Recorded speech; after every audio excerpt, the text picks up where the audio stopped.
He raised the envelope higher so everyone could see it, a polished smile hiding the insult beneath. "Just in case you're still struggling," Daniel said, and a few quiet laughs rippled through the ballroom. Evelyn didn't reach for it. Her fingers stayed still at her side. "Keep it," she said softly. The room shifted, confusion, curiosity. Minutes later, the host took the stage.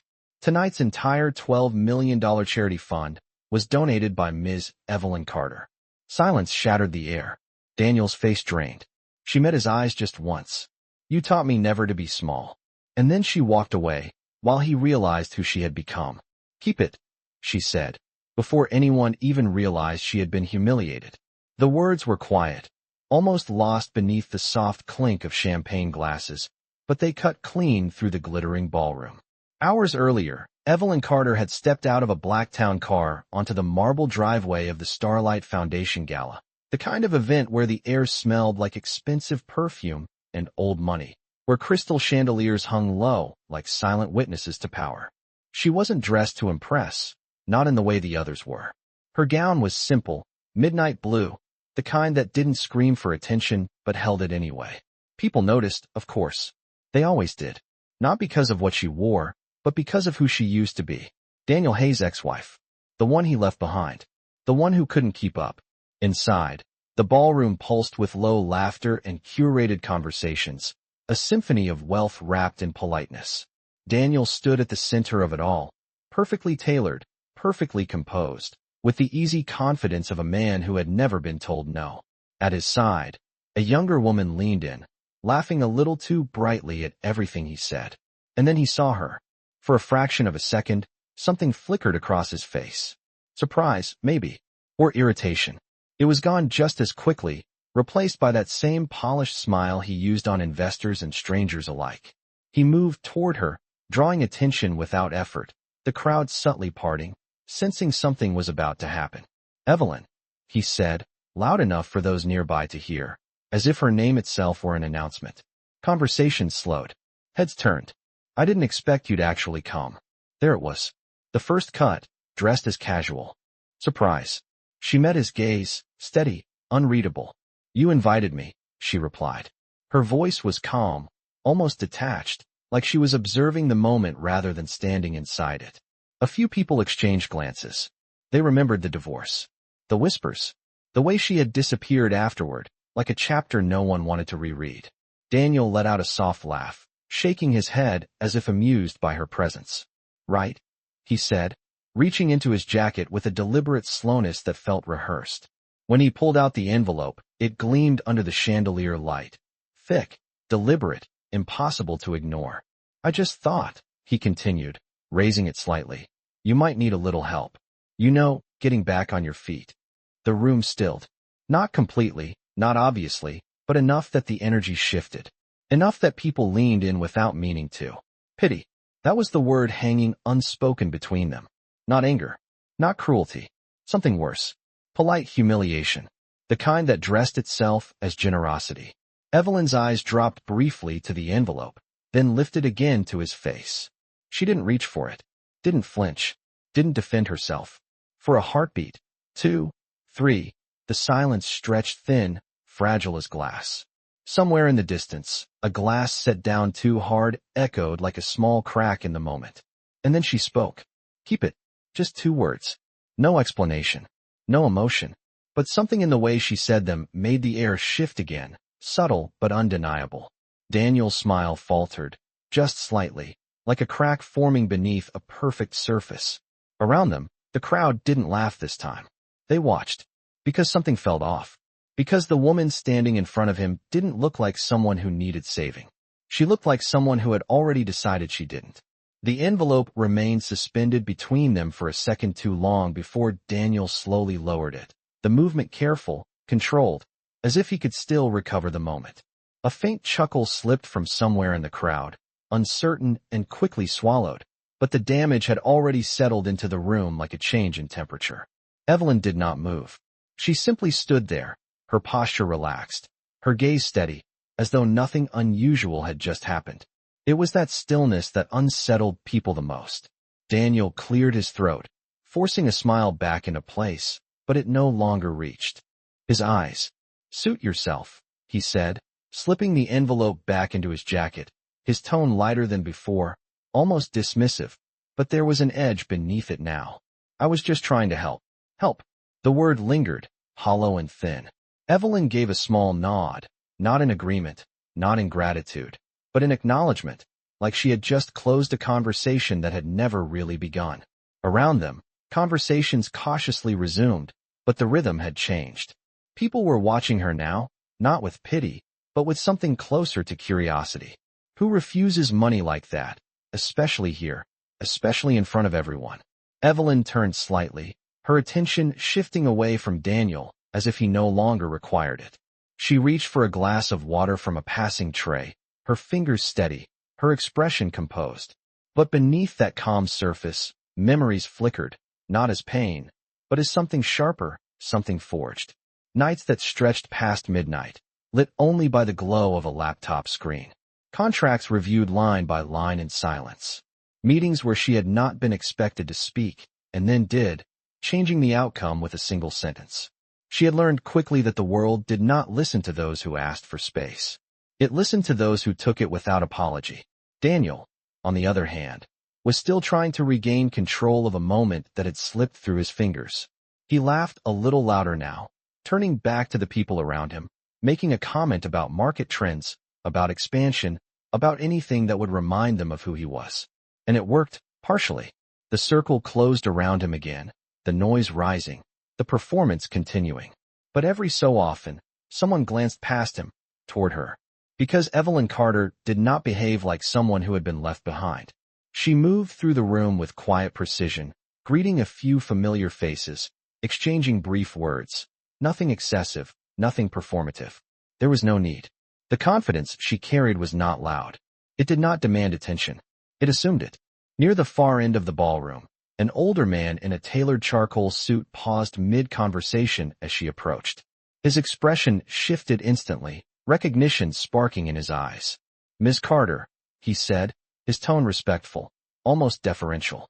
"I was hoping you would be here tonight." Evelyn offered a small, polite smile. "I try not to miss important events," she replied. He nodded, understanding something unspoken, something the rest of the room had not yet caught up to. Across the floor, Daniel noticed the exchange.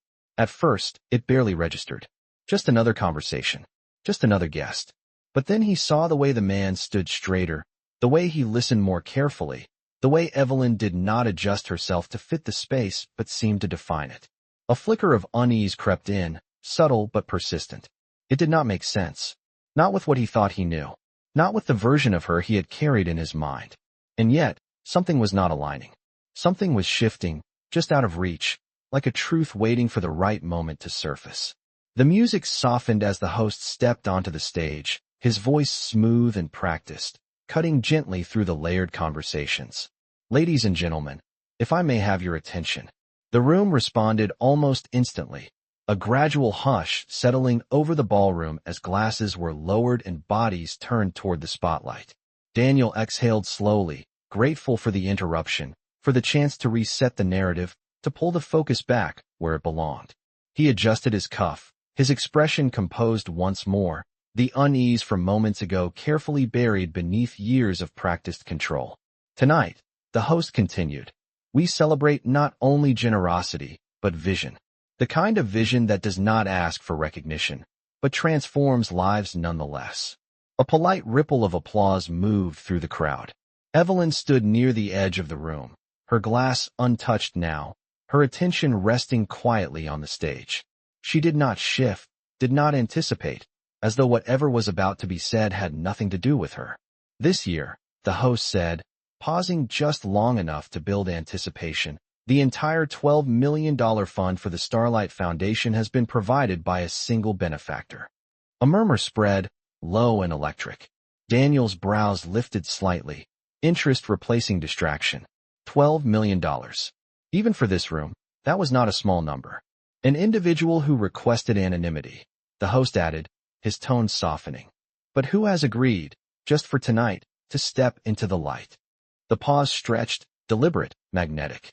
Somewhere across the floor, a glass slipped against a tray with a faint chime. "Ms. Evelyn Carter." The name did not explode. It did something far more powerful. It settled. It landed in the center of the room and expanded outward, silencing everything in its wake. Daniel did not move at first. He simply stared, as if the words needed time to rearrange themselves into something that made sense. But they did not. Around him, heads turned, not toward him, but past him. Toward her. The same woman he had offered money to less than an hour ago. The same woman he believed had nothing. Evelyn did not react immediately. She set her glass down with a soft, precise motion, then lifted her gaze toward the stage, acknowledging the moment without claiming it. Applause began, hesitant at first, then building, filling the room with a new kind of energy, one that did not orbit Daniel anymore. The older man beside her inclined his head slightly, a gesture of quiet respect. Daniel felt something unfamiliar press against his chest, not anger, not embarrassment, but the realization that he had misunderstood the entire story. He took a step forward before he fully decided to, drawn by something he could not name, his voice lower now when he reached her. "Evelyn," he said, the confidence gone from the edges of her name. She turned to him, finally, her expression unchanged, calm, composed, distant. "You could have said something," he added, the words sounding weaker the moment they left him. Her eyes held his, not cold, not warm, simply clear. "You assumed everything," she replied, her voice even. A pause. "I just let you." The noise of the room swelled again around them, but it no longer felt the same. Not for him. Not anymore. Because for the first time, Daniel understood that the woman he had tried to diminish had not been broken. She had been building something far beyond his reach all along. The applause did not fade quickly. It lingered, rising and falling in waves, as if the room itself needed time to adjust to what it had just witnessed. Evelyn stood in that sound without absorbing it, her posture unchanged, her expression composed, as though recognition had never been the point. Around her, people began to shift, subtly repositioning themselves, conversations redirecting, attention recalibrating. The same faces that had once looked at her with quiet dismissal now carried something else entirely. Respect, yes, but also curiosity, and something deeper, something closer to recalculation. Because everything they thought they understood about her had just been rewritten in a single moment. Daniel remained where he was, but the ground beneath him no longer felt steady. The room that once revolved around his presence had quietly tilted, its center of gravity moving beyond his reach. He watched as one of the foundation board members approached Evelyn with a warm, genuine smile, extending his hand not as a courtesy, but as an acknowledgement. "We have been hoping to meet you in person," the man said, his voice carrying the weight of someone who recognized influence when he saw it. Evelyn accepted the handshake with a measured ease. "I prefer the work to speak first," she replied, her tone calm, assured, untouched by the need to impress. The man nodded, understanding immediately. This was not someone seeking approval. This was someone accustomed to being the one who gave it. Daniel's chest tightened slightly as fragments of the past tried to reassemble themselves into something that made sense. He remembered the woman who had once sat across from him at their kitchen table, quietly reviewing numbers, asking careful questions he had brushed aside. He remembered dismissing her ideas, not because they lacked value, but because he had never considered that she might see something he did not. Back then, it had felt easier to label her as inexperienced, as dependent, as someone who needed guidance. It had justified everything. It had made leaving her feel like a logical step forward. Now, standing in the same room, watching her navigate conversations with quiet authority, he realized how much of that story had been built on his own assumptions, and how completely wrong those assumptions had been. He took another step toward her, slower this time, more deliberate, as if approaching something unfamiliar. "Evelyn," he said again, his voice lower, stripped of its earlier certainty. She turned slightly, acknowledging him without shifting her stance. "I did not know," he admitted, the words coming out more quietly than he expected. It was not an apology. Not yet. But it was the closest he had come to one. Evelyn regarded him for a brief moment, her gaze steady, not searching for anything, not expecting anything. "You did not ask," she said simply. There was no accusation in her tone, just clarity, the kind that did not leave room for interpretation. Around them, the room continued to evolve. Conversations now orbiting her presence, invitations forming, alliances quietly recalibrating. Daniel could feel it, the subtle shift in how people looked at him, not dismissive, not disrespectful, but different. As if his position in the room was no longer fixed, no longer guaranteed. Evelyn glanced toward the stage once more as the host continued speaking, outlining future initiatives, partnerships, opportunities that now carried her influence. She did not linger on Daniel any longer than necessary. "Take care of yourself," she said, the words neutral, almost distant, as if closing a chapter that had already ended long before tonight. And with that, she stepped away, not dramatically, not hurried, but with a quiet certainty that left no space for reconsideration. Daniel remained where he stood, the echo of her presence lingering far longer than her footsteps. Because for the first time, he was not the one being watched. He was the one left behind, trying to understand how he had mistaken silence for weakness and absence for nothing at all. The night did not return to what it had been before. It could not. The music resumed, softer now, almost cautious, as if even the orchestra understood that something irreversible had just happened. Conversations picked back up, but they carried a different weight, less certain, more aware. Names were mentioned differently. Numbers were reconsidered. And in every corner of the ballroom, one truth lingered quietly beneath the surface. Evelyn Carter was no longer a story from someone else's past. She was the future people wanted to be aligned with. She moved through the room without hurry, acknowledging greetings with a measured nod, offering just enough to be present without ever needing to prove anything. Invitations followed her naturally. A private dinner next week. A partnership discussion. A quiet introduction to someone who would be very interested in meeting her. She listened, she responded, but she never leaned in too far. Control, for her, was not about dominance. It was about choice. Across the room, Daniel watched it all unfold with a stillness that felt unfamiliar in his own body. The rhythm he had once commanded now existed without him. He caught fragments of conversations as people passed by, subtle shifts in tone that would have gone unnoticed on any other night. "She is the one behind the Carter Fund. I heard. She has stakes in 3 firms already." Quiet, but very strategic. Each sentence built on the last, reshaping her image in real time, turning what he had dismissed into something undeniable. He glanced toward the younger woman who had been at his side earlier, but she was no longer there. She had drifted into another circle, her attention already redirected towards someone more relevant to the new gravity of the room. It was not betrayal. It was instinct, and Daniel understood it better than anyone. That was how this world worked. Alignment followed power, and tonight, power had shifted. He stepped toward the bar, more out of habit than intention, resting his hand against the polished marble surface as he tried to recalibrate. For years, he had believed he understood value.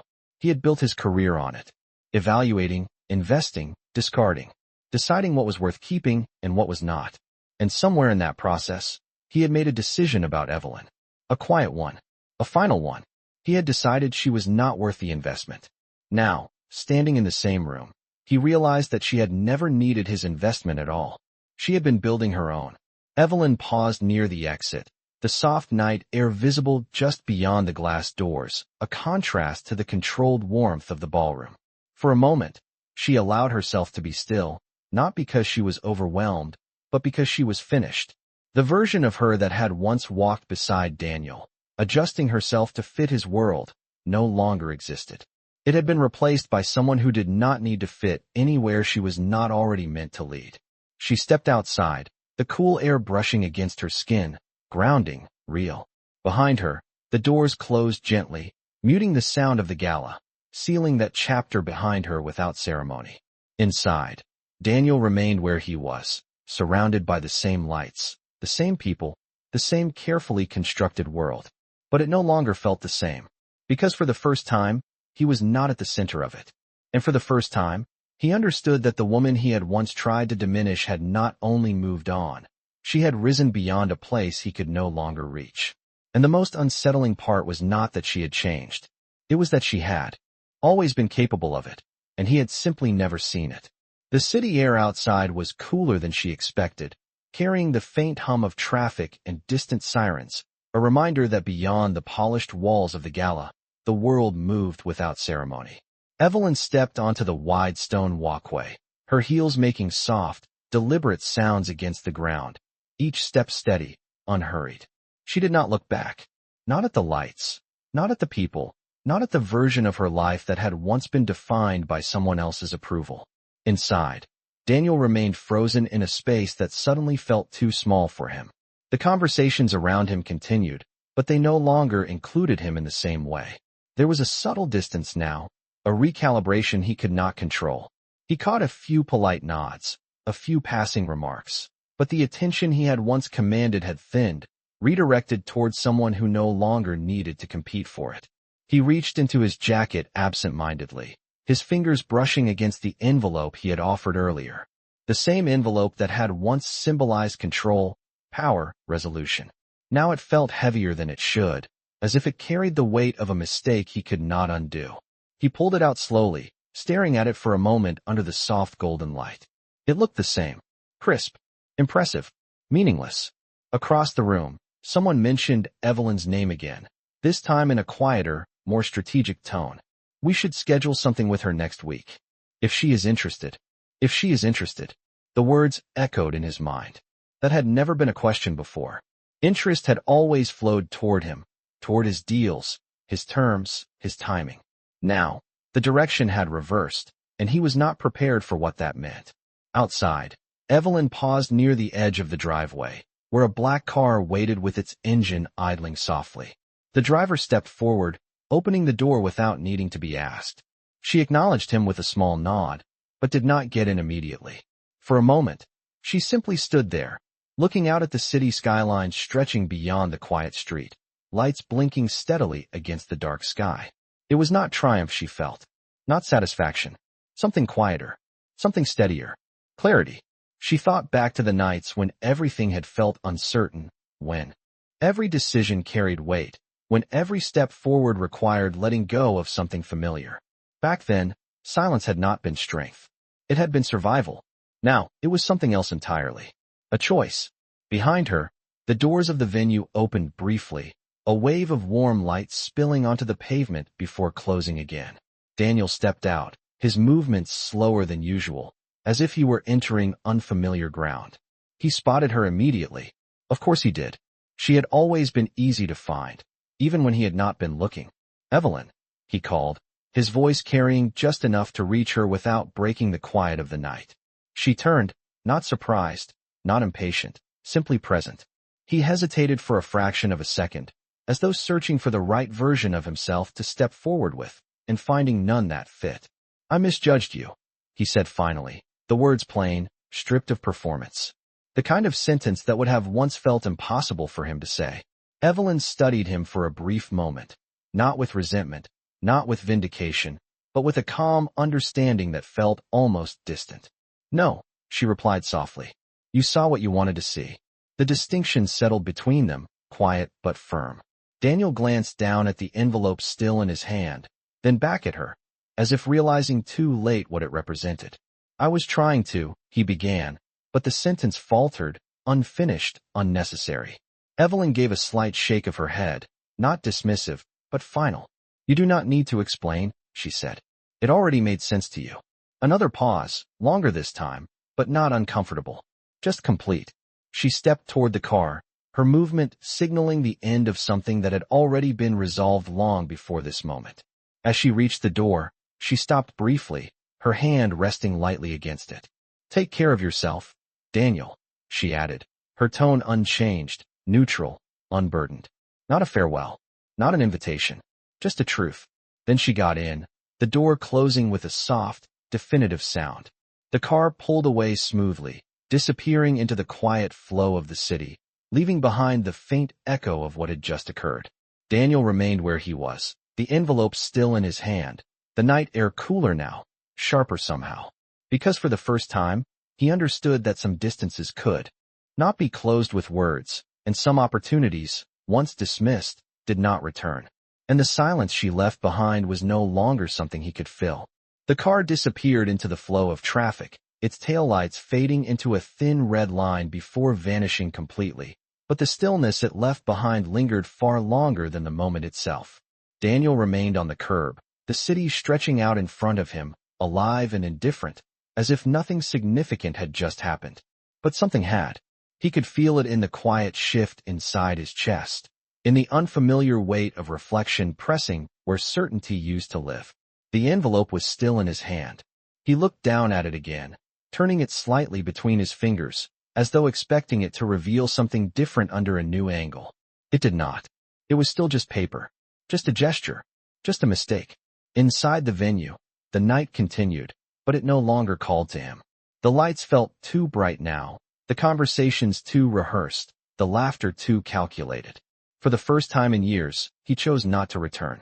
Instead, he slipped the envelope back into his jacket, not as a symbol of control anymore, but as a reminder he did not yet know how to interpret. The following days did not wait for him to understand.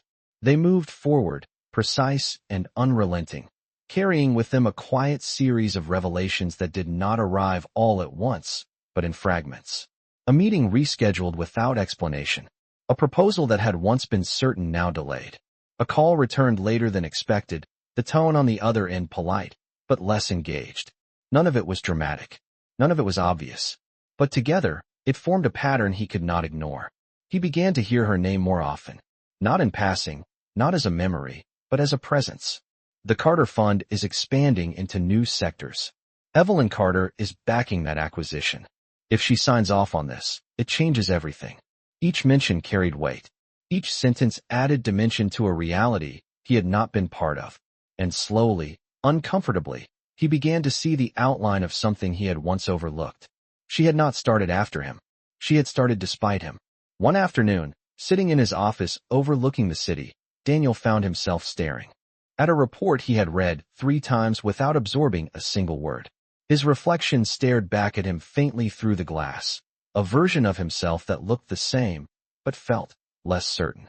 He reached for his phone, hesitated, then set it back down.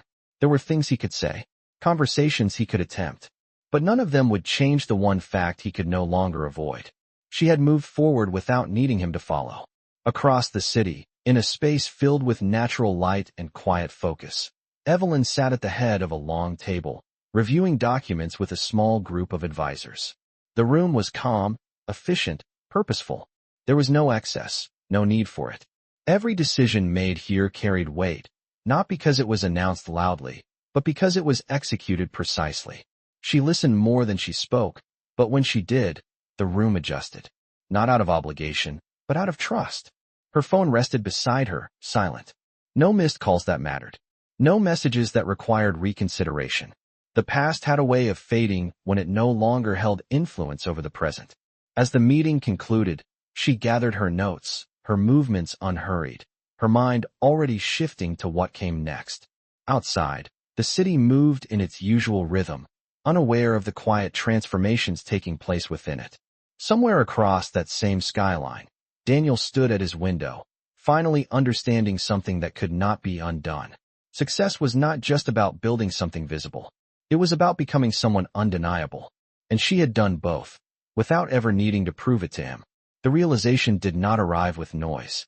It settled quietly, firmly, leaving no room for doubt. He had offered her something he thought she needed, and she had refused, not because she lacked it, but because she had already surpassed it in ways he had never taken the time to see.